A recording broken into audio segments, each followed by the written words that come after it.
Hello viewers.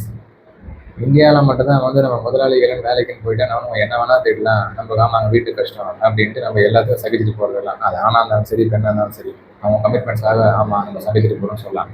ஆனால் அயர்லாந்தில் பார்த்தீங்கன்னா ஒரு பெண்ணு, ஒரு அந்த கம்பெனியோட முதலாளி, அந்த லேடி ஒர்க் பண்ணுற வேலை செய்கிறவங்க பார்த்தீங்கன்னா சொல்லியிருக்காங்க, உருளைக்கிழங்கு திட்டிருக்காங்க.